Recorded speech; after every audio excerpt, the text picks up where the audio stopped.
Et pour nous donner plus d'éclaircissements concernant les préceptes religieux à faire, à la veille de la fête et le matin même de la fête, nous avons le plaisir d'avoir avec nous Dr Ismail Hamed, professeur à l'Université de l'Azhar. Dr Ismail Hamed, bonjour et bienvenue avec nous. Dr Ismail Hamed, êtes-vous en ligne? Allô? Dr Ismail Hamed, bonsoir et bienvenue avec nous. Oui, bonsoir. Merci. Bonne fête à vous et à votre famille. Eh bien, docteur Ismail Hamed, il y a quand même des préceptes religieux à appliquer à la fin du mois béni de Ramadan et le matin même ou le jour même de la fête avant de partir en vacances ou avant de fêter, si on peut le dire. Alors, que doit-on faire au juste au dernier jour du mois de Ramadan pour bien recevoir la fête? Alors, bonsoir et merci beaucoup pour l'invitation. Et félicitations à tout le monde, à tous les musulmans dans tous les pays du monde. Et grâce à cette occasion très spéciale, soit à la fin de Ramadan, soit aussi de faire le jeûne de Ramadan et aussi pour se préparer pour l'accueil de la fête. Bien sûr, le dernier jour ou les derniers jours de Ramadan, c'est le jour, bien sûr, de l'Aqr Minanar, comme on connaît là. Et bien sûr, c'est le jour là où il y a la récolte de tout ce qu'on a fait pendant le culte de Ramadan, pendant jusqu'à maintenant 28-29 jours. On a fait le jeûne, on a fait la prière, on a fait le tarawih, on a fait vraiment beaucoup de choses. Et bien sûr, il faut donner le zakat.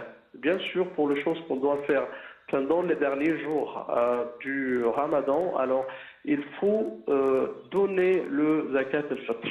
Le zakat al-fitr, on doit donner dans cette période-là jusqu'avant de la prière de Al-Aïd. Et ça, c'est bien sûr, c'est un symbole très important pour la compassion et pour le partage avec le pauvre. Parce que une des raisons alors pour l'imposition que Dieu alors fait à l'iftar, on fait le Ramadan, le jeûne de Ramadan pour se sentir comme les pauvres. Et comment savoir les pauvres souffrent? Alors quand ils ne mangent pas souvent comme nous, les gens qui n'ont pas tous les moyens de manger tout ce qu'ils veulent et tout ça, ça donne beaucoup de charité alors, et de compassion alors, par rapport le musulman et de bien sentir vers le pauvre pour donner beaucoup d'aide, beaucoup du sadaqat, beaucoup et aussi zakat al-fitr aussi qu'on doit donner pendant cette période. Et cette période, ça c'est une chose, un de merci pour Dieu alors pour nous donner la période de Ramadan. C'est très bien pour la santé. La santé, bien sûr, on connaît là quand on ne mange pas beaucoup. Ça c'est bien pour le corps, pour la santé du corps. Et d'après les études et les recherches scientifiques le plus récentes, le jeûne en général. Alors ça donne et bien sûr une façon très importante là pour se guérir et pour se soigner et pour se défendre contre les maladies les plus dangereuses comme le cancer. Vous imaginez, quand on fait le Ramadan, ça fait une protection naturelle contre le cancer parce que le jeûne de Ramadan, ça fait la mort pour les cellules malades. Parce que quand on mange, on nourrit les cellules malades de cancer. Et quand on s'arrête de manger, et comme on fait le normal, ça fait une défense très spéciale contre les cellules malades et pour faire la mort de tout ça. Le Ramadan, bien sûr, c'est une période très importante là pour ceux aussi, ceux qui fument. Et ça, c'est une période là, ceux qui ont le vouloir de s'arrêter de fumer. Pas de la chance là, tu arrêtes de manger, de boire et tout ça pendant les 30 jours de Ramadan. Et si tu peux faire ça, alors, et tu ne fumes pas, tu as de la chance là aussi d'arrêter de faire cette mauvaise chose comme la fumée. C'est plein de choses, plein de grâces de Dieu qu'on peut bien profiter pendant le Ramadan et tout ça.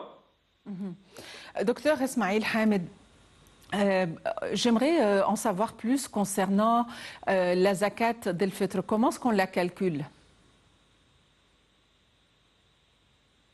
Dans l'islam, ou le charia l'islamien, zakat al-fitr, ça c'est comme un repas. Et bien sûr, c'est-à-dire quelqu'un, un homme qui a une famille, cette famille-là comprend 5 personnes. C'est-à-dire, elle est chargée de donner un repas sur chaque individu de sa famille. C'est ils sont 5, donc elle doit donner comme un repas normal que nous avons dans nos jours-là. On est 5 de la famille, l'homme doit donner 5 repas, ça c'est comme zakat al-fitr. Beaucoup savants disent que c'est mieux de donner ça comme blé, de riz, comme on donne comme ça, fitr à manger, des choses à manger. Il y a d'autres aussi pour faciliter l'affaire. Alors on donne la valeur de ça en argent. Parce que les pauvres, on leur donne toujours à manger, on leur donne de riz, on leur donne un sa de riz, un sa de blé, et comme ça, et là, elle va ramasser beaucoup de choses. Et qu'est-ce qu'elle va faire avec ça? Donc je suis d'accord avec l'opinion qu'on peut donner aussi en argent. Ça, c'est pour donner le pauvre la chance, s'il veut acheter des choses qu'il manque, comme ça, ça c'est savant. Parce qu'il y a aussi des pauvres qui reçoivent les zakas, comme ça, de blé, de riz, des choses comme ça, et après, il va vendre ça avec un prix très bas, donc ça ne donne pas là, le symbole et c'est qu'on voulait. Mais donc, on a les 2 options, et bien sûr, le musulman, il a bien sûr l'option de faire soit de donner des choses à manger, ou soit donner zakat el-fitr aussi comme de l'argent. Et aussi on doit donner zakat el-fitr avant la prière et pendant les derniers jours de Ramadan. On doit donner ça avant la prière. Si on a raté de donner zakat el-fitr après la prière, ça devient comme un sadaqa normal, c'est pas comme le zakat. Et bien sûr, ça c'est un grand symbole, comme on dit là, pour donner zakat el-fitr pour les pauvres, pour leur donner les moyens à manger, le moyen aussi de donner de l'argent et pour acheter tout ce qu'ils veulent. Ça c'est une chose très très importante des symboles du Ramadan. Et on calcule cela basé sur le prix d'un repas, c'est-à-dire un repas moyen, c'est-à-dire comment peut-on imaginer le repas? Repas, c'est-à-dire, c'est un repas normal dans nos jours-là. Comme on dit là, un repas, on peut prendre un repas normal. On ne parle pas d'un repas de riche ou un repas de moins. C'est-à-dire 100 livres, par exemple. 100 livres, mais alors certains savants, ils parlent si on peut donner comme 60 livres à 100 livres. Ça, c'est là pour un prix moyen. Mais c'est favoriser de donner beaucoup plus que le normal.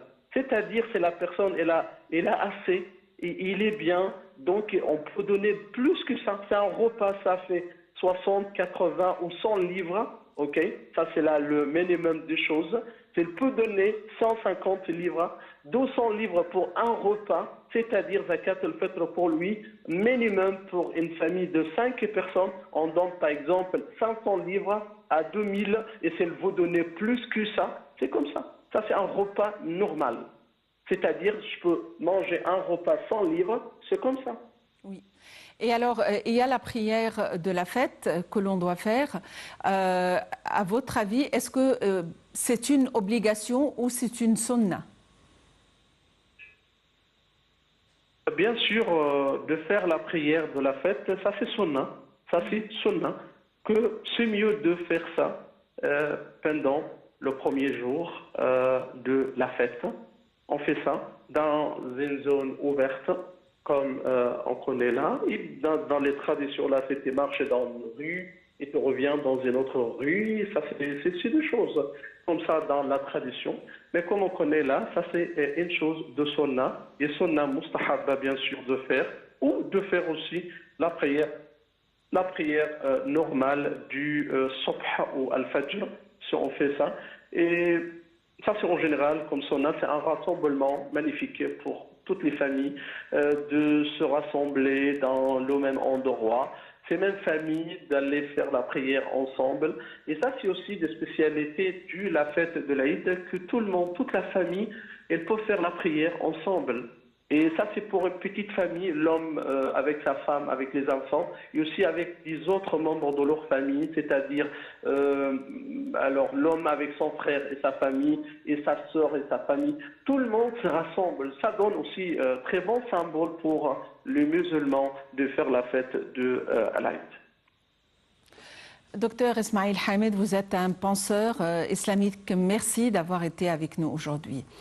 La fête est partout dans le monde musulman. C'est une fête qui marque la fin d'un précepte religieux important qui est le jeûne et le mois béni du mois de Ramadan.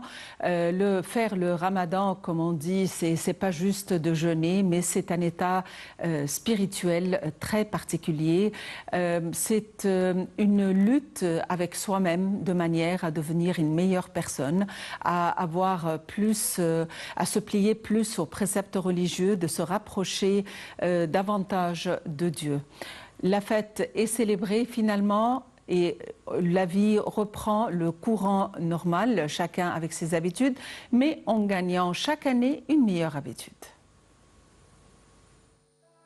Let's enjoy this happy day.